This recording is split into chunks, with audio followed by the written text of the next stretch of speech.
beloved Boss Mike Cervera.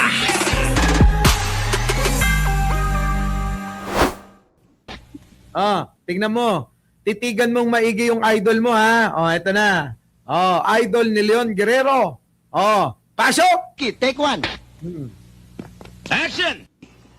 Is the good Vice President familiar with the public Wi-Fi program? Aware ka daw ba sa Wi-Fi program? Madam Chair, yes, it is under the admin. Tangina, naghang mga kababayan. Nakita nyo mga kababayan ko kung gaano ka... Ayan ayaw magsalita. Ang tagal! Ang tagal! Ang tagal, Biglang tangina. Madam Chair, Tangina mo, Sarah, dinadaan mo lang sa tawa. Diyan mo nakukuha si Leon Guerrero, Diyan mo nakukuha yung mga bobo sa paganyan-ganyan mo. Tinawa na lang kasi hindi niya alam kung ano yung isasagot. Bubo nga ni... Diba? Tinatanong lang naman siya kung aware ba siya sa Wi-Fi program project, mga kababayan. Putang ina si Sarah, hindi masagot.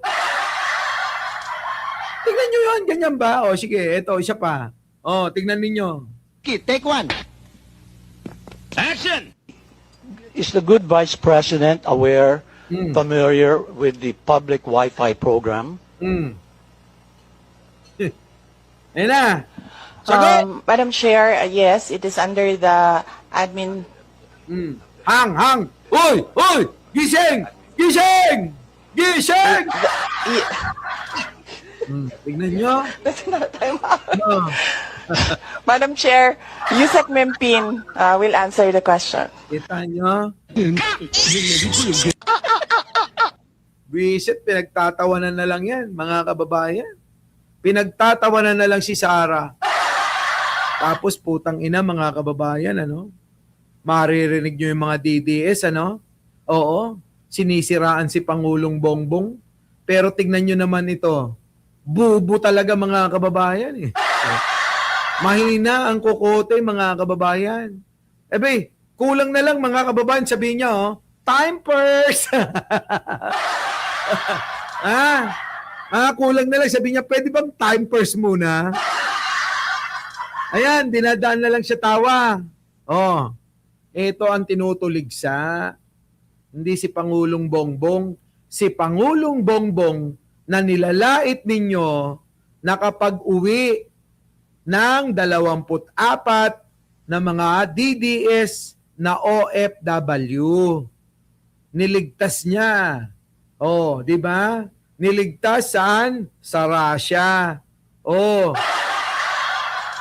Ayaw nyo ng ganun ang gusto nyo ganito kabobo. Hindi niya alam kung ano sasabihin.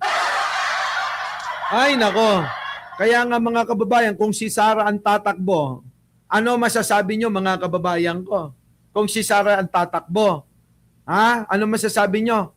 Parang mas gusto ko na lang, mas gusto ko na lang piliin kung si Sara Duterte lang, ay kay Risa na ako. Ayan Lalabas ng presidential wait lang. candidate. Mga kababayan, ano ang opinion nyo dito Pambato daw ng oposisyon si Risa Hontiveros. Ako, no choice.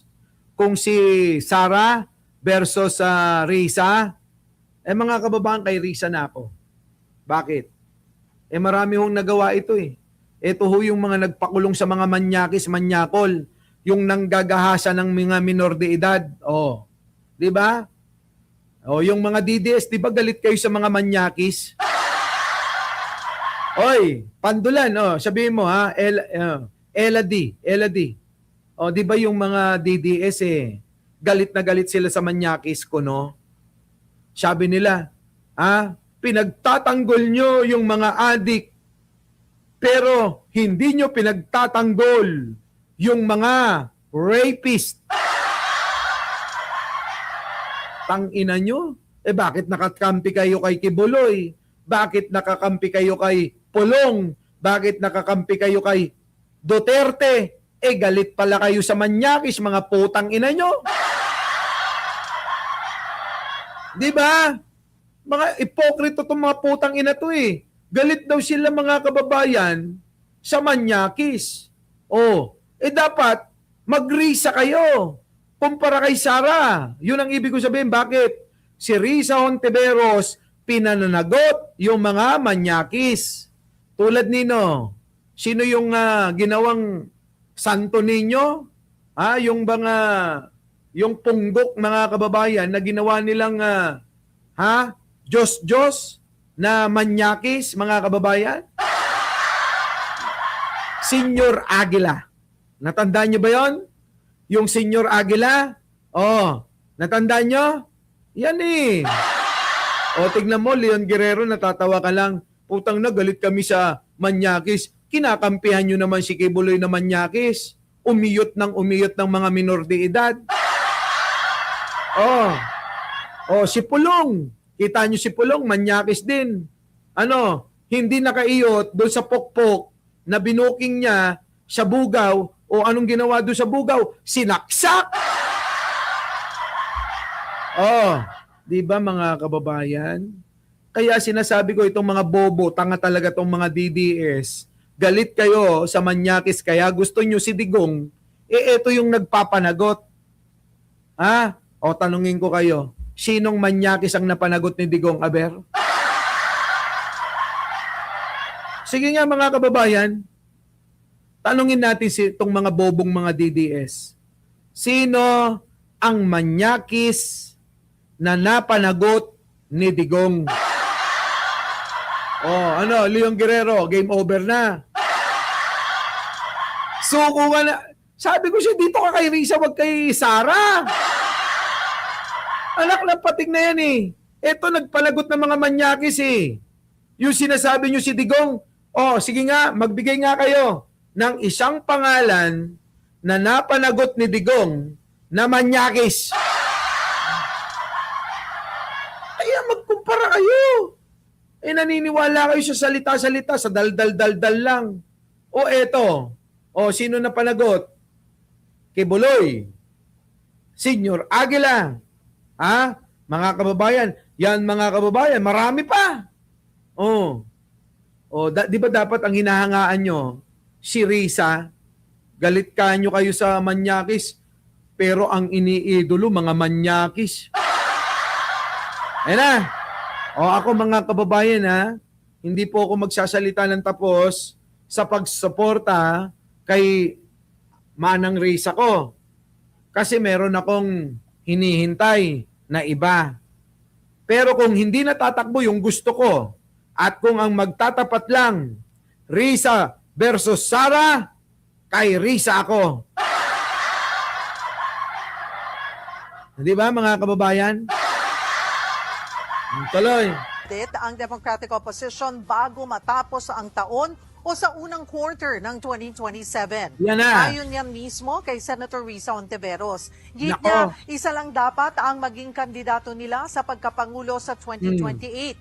Yan ay Okay. para lumaki ang tsansa nilang matalo ang kalaban. Nauna nang sinabi ni Hontiveros na handa siyang tumakbo sa pagkapangulo. Sakaling mangyari yan, isa sa makakalaban niya, si Vice President Sara Duterte, na nauna na nagsabing tatakbo bilang Pangulo sa 2028. Hindi na makakatakbo kasi hindi ba slap chick sa senator na lang ako boboto, boss Mike, parehas tayo. Di ba Di ba? Wala na, hindi na makakatakbo ito. Sara Duterte nyo, maniwala kayo, hindi na makakatakbo si Sara Duterte. Di ba? Sabi rito ni Marilu Raganit, sana si FL na lang or si Mama Irene. Di ba? Sabi ni YouTube, YouTube is cool. Paano mapapanagot ni Digong ang manyakis? Manyak din si Digong. Kaya nga. Di ba? Hindi siyempre, makakatakbo ba yung pandulan? Hindi makakatakbo yun. Sino ang makakalaban ni Risa kung ma-impeach si BP Sara? bahala na kahit sino na. Di ba? Kahit sino na. Oh, bahala sila. Ang lakas ng Congress na ang boto na 2% lang sa 32 million sa boto kay BP Sara. Kapal ng mukha, salita ang taas ng ego. Kumapit lang siya, para bagli yung mga dahilan ng sign nila mula sa 12%. Ba't ba yan? Ay, nako. Amoy anghit yang sibuday. Dapat lang di na tumakbo. Yun na nga. Basta ako, ang gusto kong presidente, eto, may clue ako sa inyo. Ang gusto kong presidente, lalaki. Inaantay ko yun.